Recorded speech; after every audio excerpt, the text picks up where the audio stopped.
Alô, alô, meninas! Aqui é a doutora Érica Montalvão com o nosso podcast Mulheres de Peito.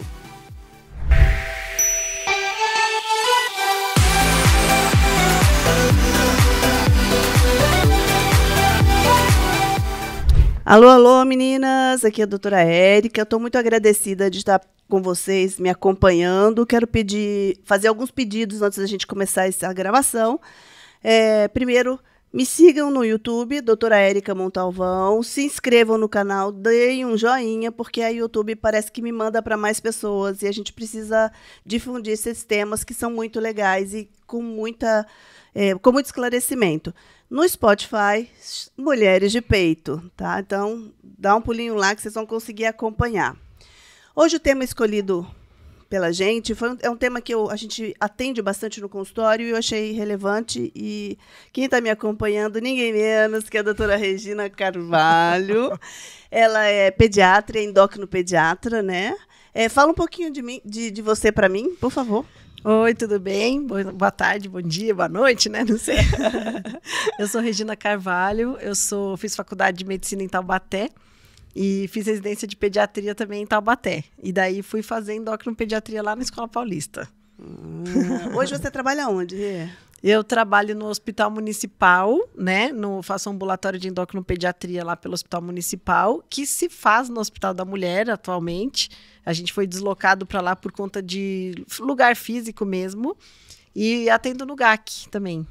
Que legal, no GAC. No GAC você faz endócrino. Eu faço endócrino, acompanho os pacientes oncológicos, né? Que precisam de acompanhamento e também atendo alguns convênios lá. E me conta, como é que você decidiu fazer pediatria? Olha, eu sempre tive muito jeito com criança, né? Então, na verdade, eu não sei explicar como é que eu resolvi fazer pediatria. Eu sei que foi uma coisa automática. É muito engraçado. As pessoas acham que a gente já sabe o que vai fazer, né? E aí, na faculdade, você vai vendo que você vai se apaixonando por um monte de coisas. Aí você vai excluindo, na verdade, não é? Exatamente. E endócrino? Endócrino, eu lembro que eu gostava muito de fazer sala de parto lá na residência. E eu tinha umas colegas veteranas e elas estavam fazendo endócrino. Então, assim, eu gostava do que elas me contavam, né, das patologias que elas aprendiam e tal. E um dia eu peguei um bebezinho com hiperplasia congênita de suprarrenal. E daí eu fui conduzindo aquele bebê e me apaixonei pela endócrino. Tá vendo? A especialidade é isso, né? Ou você ama ou você odeia, né? É muito legal. É o que eu falo da obstetrícia. Tem gente que tem pavor, não ia fazer nunca, né? Uhum. Não estava no hall de escolhas, né? Para poder fazer. E você está dando aula também? Eu fico com os alunos da faculdade, da Humanitas, né? Então, os internos de 8º período e de 10º período, eles acompanham o ambulatório junto. E você tem visto bastante interesse?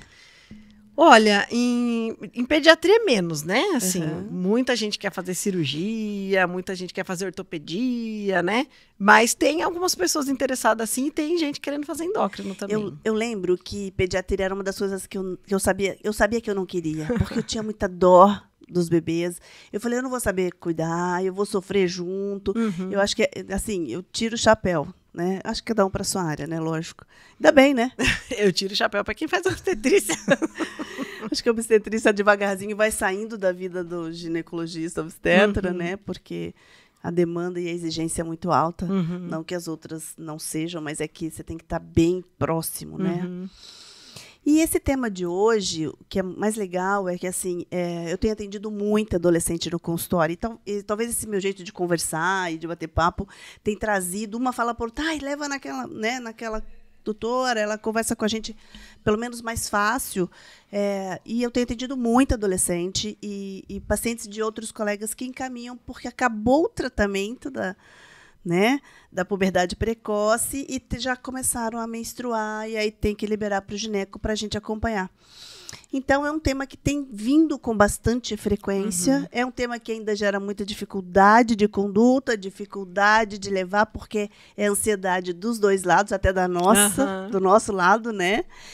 E fala para mim, puberdade precoce, assim, como que você pode explicar de uma forma fácil para as pessoas entenderem o que significa para a gente? Na verdade, para você definir se é puberdade precoce, a gente tem uns marcos, né, de desenvolvimento. Então, nas meninas, o que marca o aparecimento, o início da puberdade é o aparecimento das mamas.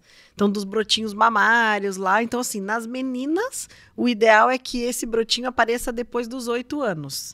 Sim. E nos meninos, a gente marca pelo crescimento do testículo, que são as bolinhas, né? Sim. Então, eles começam a crescer a partir dos 9 anos. Tá. Então, esses são os marcos de puberdade precoce, de puberdade, né? Então, tudo que é puberdade precoce é mama nas meninas antes dos 8 e crescimento do testículo nos meninos antes dos 9. Normalmente, das meninas a gente consegue pegar mais fácil, né? Muito engraçado isso, porque a gente não fica palpando o testículo do menino com frequência, mas a mama, a menina sente e ela fala, ela já sai contando, mãe, né? Então, acho que, não sei se você tem no consultório uma quantidade maior de meninas que meninos, o que você acha? Mais ou menos 70%, 80% é mais em meninas. Olha. Do que em meninos. Em meninos, normalmente, quando acontece, é por alguma doença orgânica, algum tumor, alguma coisa assim, quando aparece. Mas a puberdade precoce, que a gente chama de idiopática, que não tem muita causa conhecida, é mais nas meninas. Por causa, talvez, desse diagnóstico também? Na verdade, tem muitas coisas envolvidas, né? Tem a questão genética, tem a questão ambiental, tem a questão dos disruptores, né? Essas coisas que a gente come só processado. Então, assim, de todos esses agrotóxicos, tem a famosa história da soja, né? Que a soja é transgênico. Então, a soja pode estimular, porque puberdade, você tem ativação do eixo. Então, você tem, por exemplo, o hipotálamo produz o hormônio que vai liberar um outro hormônio que chama LH, que vai atuar no ovário, que vai produzir o estrógeno, e no testículo, que vai produzir a testosterona. Então, a gente chama de eixo. Então, todas essas coisas, esses hormônios escondidos, né, nos processados, eles podem ativar todo esse eixo. Então, esses processados podem ter esse ativador do LH? Pode. Olha só. E a gente fica comendo o que é mais prático. Exatamente. A gente nem sabe exatamente quais são, né? Eu sei que tem, hoje em dia, vários estudos que falam que todos esses ambientes, eles chamam de disruptores, eles podem influenciar. Então, por exemplo, a gente sabe que soja, quem consome muita soja pode ter essa ativação mais precoce. Tem alguns frangos que tomam hormônio para ficarem maiores, também pode alterar. E o frango, hoje em dia, as crianças gostam mais de frango do que carne vermelha, né? É carne também, só que, né? E aí, o engraçado, aí vem esse medo do excesso de hormônio. Não que não tenha na carne vermelha, né? Mas... você tem que saber de onde vem, né? Se você sabe que aquela granja específica, apesar que é difícil, mas assim, pode ser. Então, se você está percebendo alguma coisa, tem que dar uma olhadinha de onde está vindo o frango que você consome. Tá. Com essa demanda nossa de trabalho, mulher trabalhar fora, junto com o marido, às vezes a gente não consegue observar esse timing de chegar com o tratamento, né, ir até o colega, o profissional, e entrar com o tratamento se for necessário ou não, porque tem um período correto disso, né? Isso. Para a gente conseguir segurar para que a menina não menstrue e para que o menino também não tenha um estirão muito antes da hora, o desenvolvimento muito antes da hora, né? Por isso a importância do acompanhamento, às vezes, com o pediatra, né? Porque dificilmente a pessoa acompanha já com o endócrino. E, às vezes, é importante esse marco, 8 anos e 9 anos, porque se acontecer alguma coisa, as mães já ficam espertas. Nossa, peito, né? Parece que tá cedo. Então, já procura o pediatra. E a criança que não tá em puberdade, ela tem um crescimento menor. A velocidade com que a criança cresce em 1 ano é um pouquinho menor. Se você vê uma criança pequena, já com mama e crescendo já super rápido, tem que acender aquela luzinha. Opa, será que já está começando uma puberdade? Daí é bom procurar o pediatra para ele tentar identificar isso para encaminhar para o endócrino, ou se você tiver convênio, já vai no endócrino direto. Né? É isso que eu ia perguntar, porque assim, a maioria, hoje, a gente, no Brasil tem muito isso, a gente já procurou especialista antes de passar pelo clínico geral da idade, né, que seja. E assim, você já tem pacientes que já vão direto para você, sim, porque já percebe, né? Já percebe alguma coisa diferente. E a demanda aumentou muito, né? Aumentou. Depois dessa pandemia, a quantidade de menina que começa com mama com 6 anos, ou então eu tenho atendido muito, por exemplo, meninas que chegam para mim com 8 anos e pouco, e a mãe fala que desde os 7, desde os 6,5, já tem mama, já tem pelinho. Sim. E daí, alguns casos até fica naquela coisa que você nem tem mais o que tratar mais. Porque, tipo, já passou do tempo. E o que ela sempre pergunta assim, além da alimentação, tem alguma outra coisa que pode desencadear essa puberdade precoce, que possa ser evitado pelos pais? A gente tem, assim, a maioria das meninas com puberdade precoce são meninas, né, que eu acabei de falar, e sobrepeso e obesidade. Tem o peso nas meninas nessa fase tem uma influência grande, porque acaba que a gordura também é considerada um hormônio. Ela produz estrogênio. Exatamente. Então, ela pode fazer com que a gente chama de idade óssea, né? Então, o crescimento dos ossos, ele tem a abertura para você poder crescer, que a gente chama de cartilagem de crescimento. O estrógeno, que é o hormônio da puberdade, ele ajuda a fechar mais rápido. Então, a criança é como se ela perdesse a chance de crescer mais. Como se ela tivesse menos tempo para crescer. E daí acaba prejudicando a altura final, acaba desenvolvendo tudo muito cedo e ela não conseguir crescer o que ela precisaria. Então tá, eu vou repetindo sempre porque é para todo mundo lembrar e eu também. Perceber broto mamário, que era uma bolinha que aparece no mamilo das meninas, muito cedo, muito precoce. Começa geralmente numa mama só, né, no mamilo primeiro, para depois no outro. Essa é a frequência. Eu falo porque tem muita dúvida. Chega, tem um caroço num lado. Às vezes some de um lado, vai para o outro, mas normalmente isso depois dos 8. Não, mas quando chega pra gente, já chega mais pra frente mesmo. Pra você chega cedo, mas pra gente chega mais tarde. E no menino, no caso, a gente percebe que às vezes a mãe comenta, mas meu filho ele não percebeu o testículo, que ninguém fica apertando o testículo do filho, mesmo porque a gente talvez nem saberia como fazer. Mas odor na axila, alguns pelos maiores, né, perto do escroto, que é o saquinho. São sinais que a gente pode ver, né? Que pode perceber. E assim, meninos que a mãe percebe que assim, já começa a mudar o rosto, já começa a ficar parada com aquela cara de menininho para aquela cara de mocinho. E a mãe perceber que ele não está crescendo tanto, porque é uma coisa assim, enquanto ele é criança, ele cresce devagar. A hora que ele começa a dar aquela mudada, muda o emocional, muda o formato do rosto, a mãe percebe, né? Sim. Ele tem que ter crescido também. Então, às vezes, os meninos, a mãe perde o acompanhamento porque ele desenvolve tudo, mas não cresce. Quando procura, é tarde demais. Então, percebeu que o pênis tá ficando mais grossinho, que tá tendo mais desenvolvimento, é bom procurar o pediatra para ver se a altura tá certinha, se tá tudo em ordem. Tá. Porque e depois que você percebeu isso, conseguiu passar no colega. Bom, eu vou falar primeiro que assim, depois a gente vai ter 2 caminhos, né?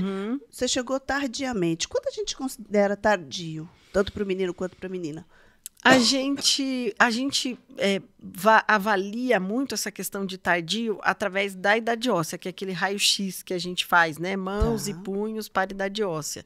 Quando você tem uma idade óssea de 12 para 13 anos, você precisa que a criança tenha todos os hormônios, porque ele precisa passar por uma fase que chama estirão. O estirão é uma fase de crescimento rápido.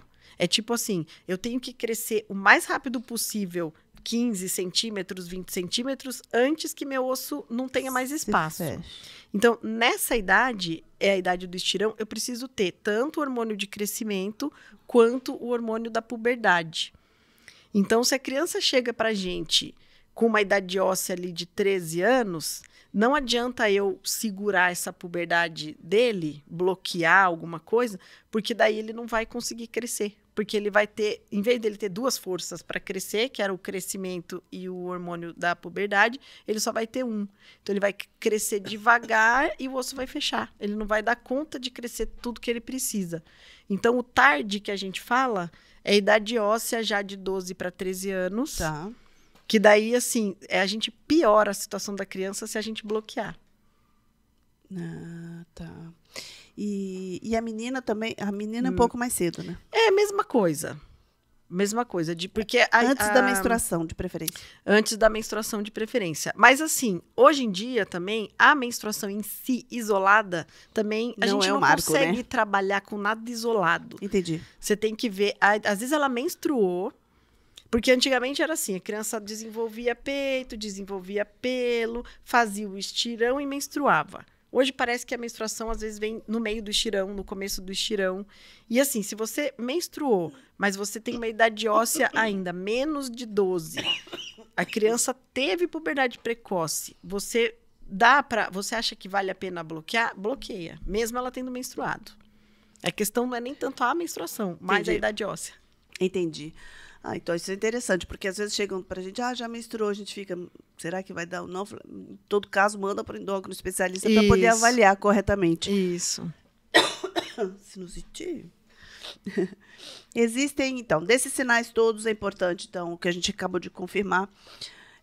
O que eu falei de novo, assim, qual especialista levar, a gente sempre fica na dúvida, mas sendo acompanhado pelo pediatra, isso que é importante. Hoje a criança vai crescendo, a gente dá uma desligada do pediatra, né? Só que são coisas importantes que são mensuradas, nem que seja uma vez por ano.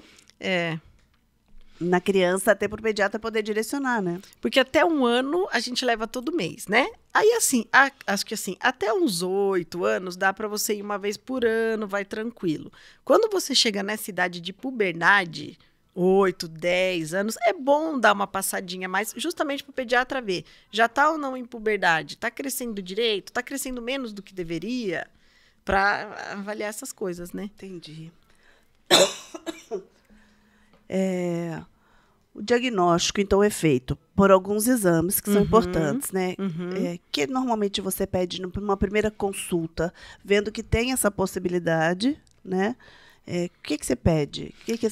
A gente mede os hormônios, né, principais da puberdade, que são o LH e o FSH, que são os hormônios que são produzidos na hipófise, no cérebro, que são eles que vão ativar o ovário ou o testículo.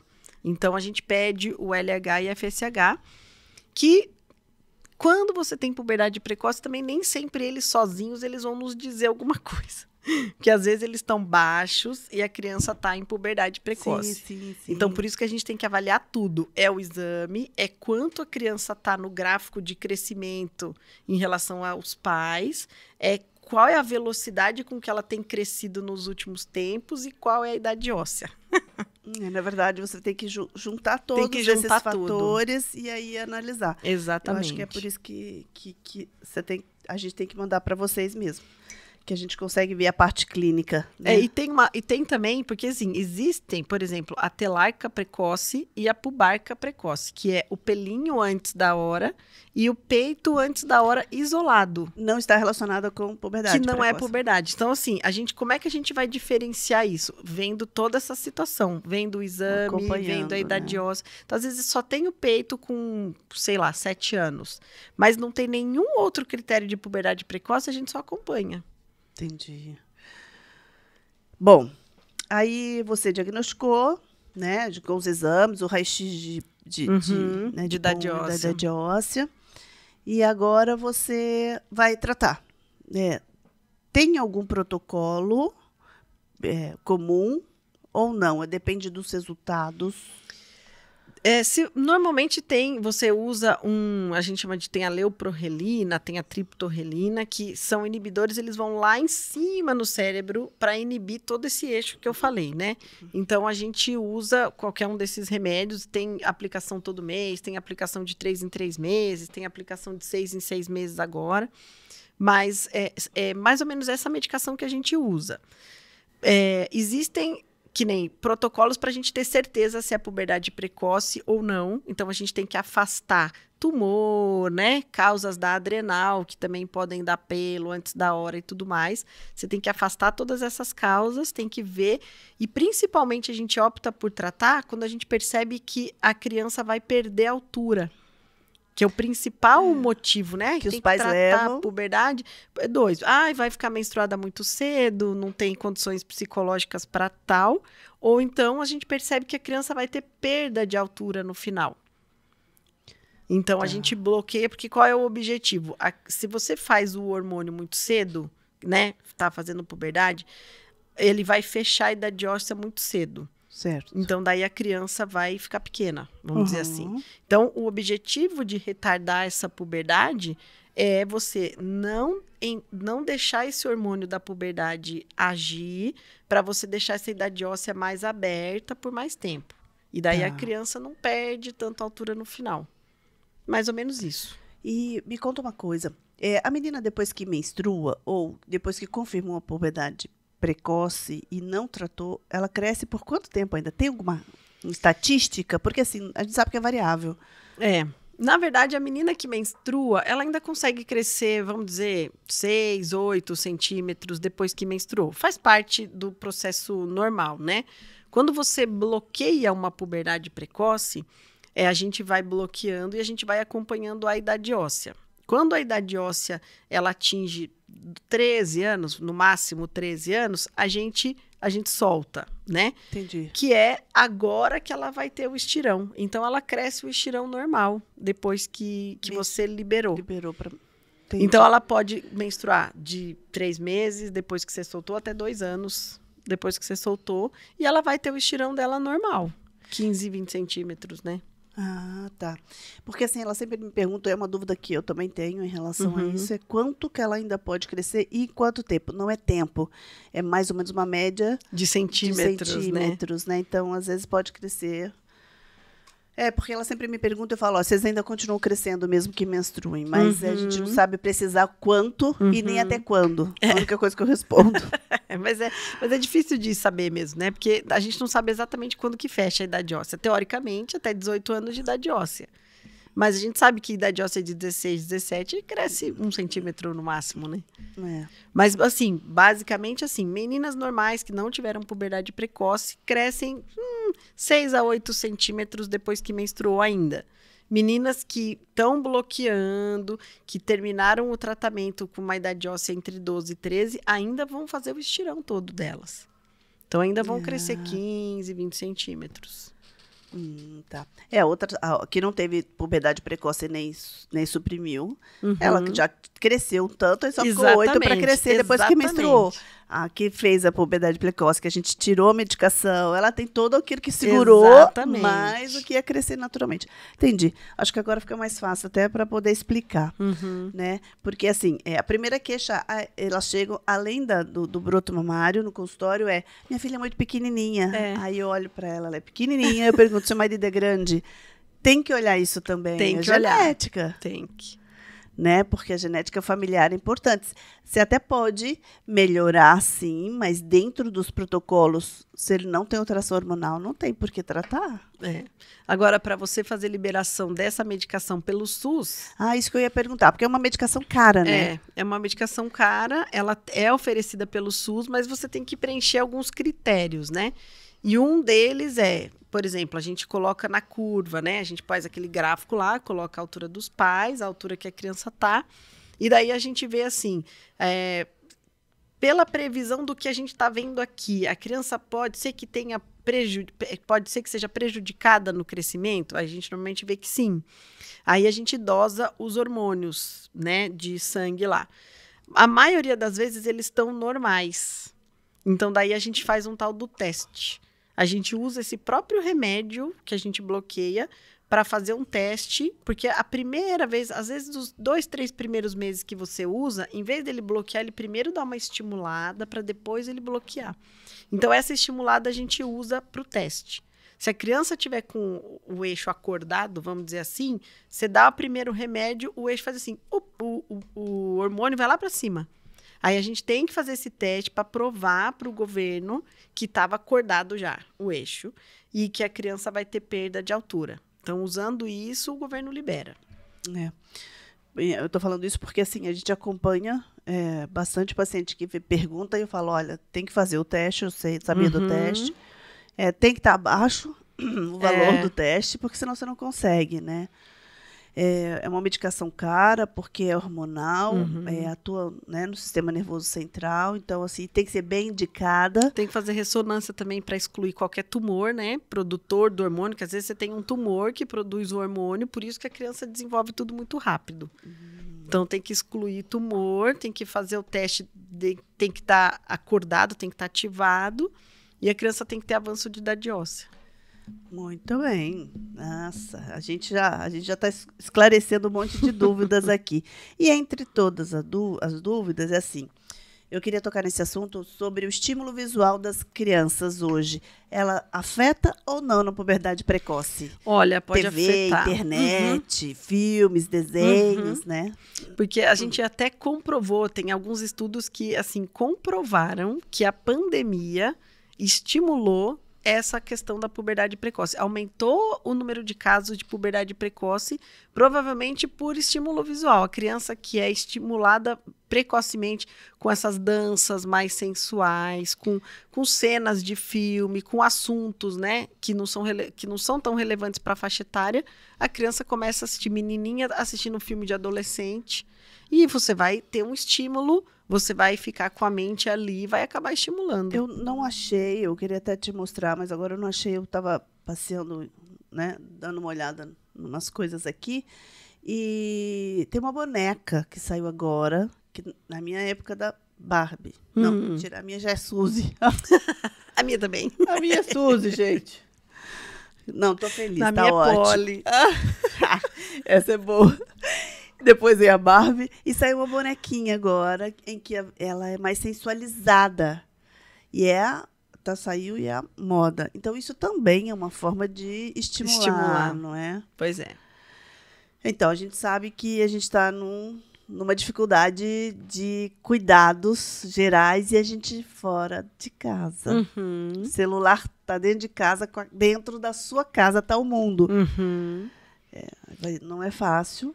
Mas é importante a gente, como pais, a gente prestar atenção nisso, assim, de vez em quando olhar o que as crianças estão vendo, tentar, o que a gente conseguir colocar de controle, tem hoje em dia aplicativos, né, que a gente consegue controlar. Você consegue no próprio YouTube colocar, criança não pode ver conteúdo de 14 anos para mais, de 13 anos para mais. A gente consegue hoje em dia ter esse controle.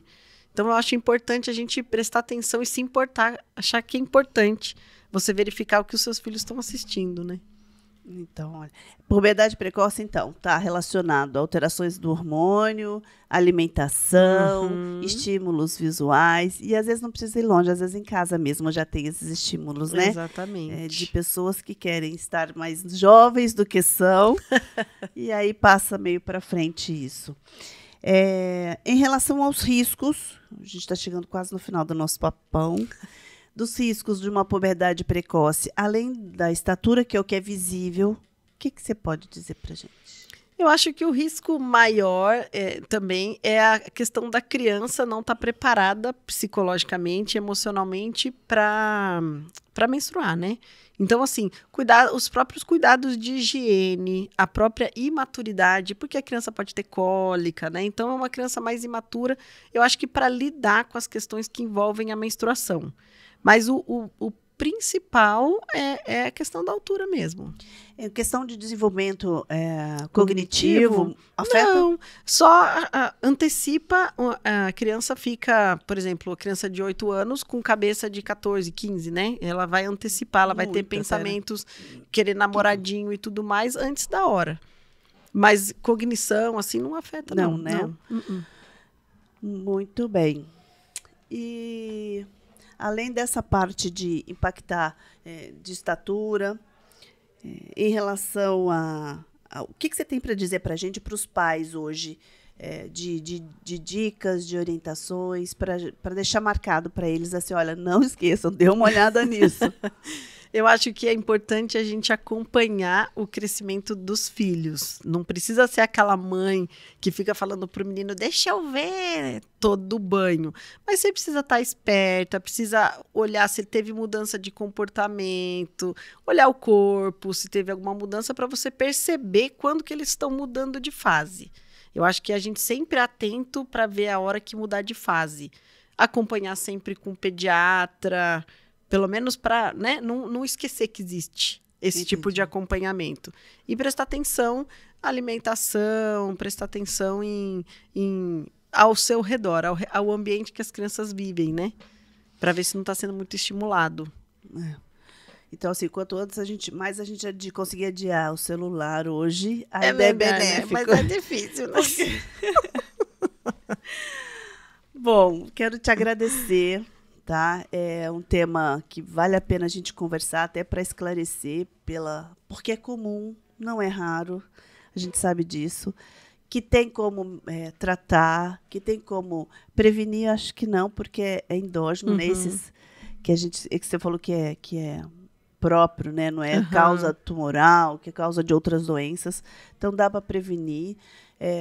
Entre eles, uma vida saudável, prática de esportes, exatamente, alimentação, evitar muito estímulo visual. Dormir na hora, porque essa fase as crianças precisam crescer, né? Tinha me esquecido desse detalhe. O sono é importante. O sono é super importante para o desenvolvimento de tudo, né? Tanto cerebral, quanto cognitivo, quanto de crescimento mesmo. E você chega a ter que orientar, tem que dormir pelo menos X horas. Para criança muda igual muda para gente? Não. Muda, mas a gente fala pelo menos dormir antes das 10 da noite, né? Não dá pra gente contar mais, tem que dormir 7 horas por noite, 8 horas por noite, mas assim, pelo menos dormir antes das 10 da noite, e daí a criança já vai ter uma quantidade boa de sono. Então, que é difícil hoje em dia, né? Outra coisa, depois você me passa de novo aonde você atende para as pessoas que quiserem te encontrar. Eu estou aqui no Hospital Municipal, né, que é via posto, né, que o pessoal chega para mim via posto, então passa no pediatra do posto, aí precisa de endócrino pediatra, eles encaminham e normalmente eu atendo. E estou no GAC, que atende praticamente todos os convênios. E para agendar no GAC, como é que a gente faz? Eu acho que liga direto para eles. Liga direto para eles. E falar que é paciente que não é oncológico, porque como eles atendem mais oncológico, né? Então é falar, não é oncológico, eu quero passar com o endócrino pediatra. Aí eles marcam. Ai, que ótimo. Qual que é o seu Instagram mesmo? O meu é Reginalta, porque meu nome de solteira era Lúcia Teixeira de Assumpção, daí ficou Reginalta. Olha só. Então tá, mas se as pessoas tiverem dúvida, quiserem mandar algum recadinho para você, por lá pode? Pode. Então tá bom, Rê. Obrigada pela disponibilidade. Eu Obrigada sei que é loucura que você fez para estar aqui, mas tá tudo certo, deu tudo certo. Gente, aproveitem esse tema. Obrigada. Obrigada.